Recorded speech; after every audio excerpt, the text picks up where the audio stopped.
Hi everybody, my name is Anna Duffy and this is my video form number 2.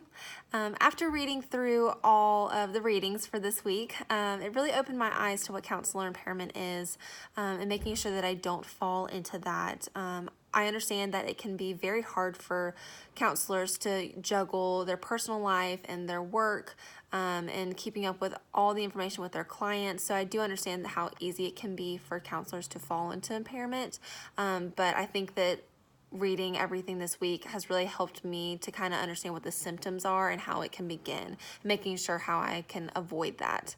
Unfortunately, I was not able to find specific cases for the state of Georgia when it comes to decisions that have been made for ethical reasons or ethical decisions or violations, but I was able to find research done on all 50 states, including Georgia. I just wasn't able to find specifics for the state of Georgia.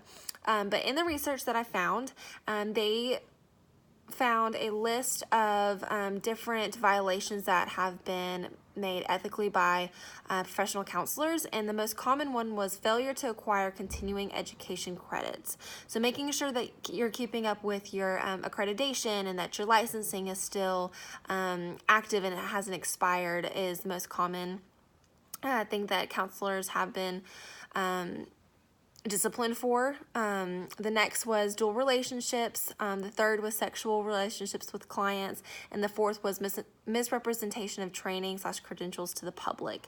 So that kind of goes along with the first one, making sure that you're keeping up with all of your licensure, your training, and your accreditation to make sure that all of that is up to date.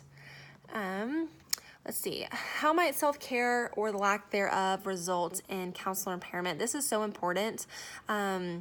Making sure that counselors are aware of their own mental health, their own physical health, their spiritual health. All of those things are very important for counselors to keep up with, because when those things start to suffer, that's when the counseling impairment begins. Counseling impairment usually starts with burnout, where counselors feel like they don't have the energy or they don't have the desire to go to work and to work with their clients because they feel it more as a burden. So I think that that's the first step that counselors need to be aware of, is when those feelings of burnout start to come in, that's when the impairment starts. So when you're able to catch that at the beginning, you can almost figure out what self-care actions you need to take in order to prevent that from progressing.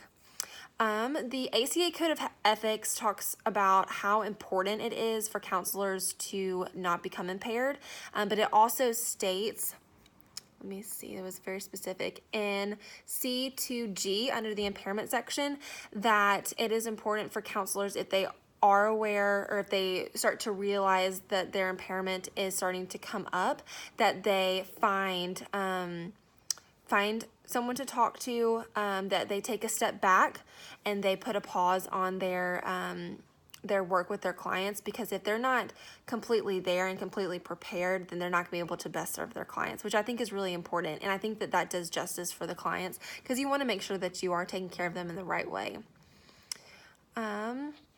Let's see. So yeah, keeping up with counselor wellness is very important. All of those factors kind of go in together. So if one starts to suffer, other parts will start to suffer as well.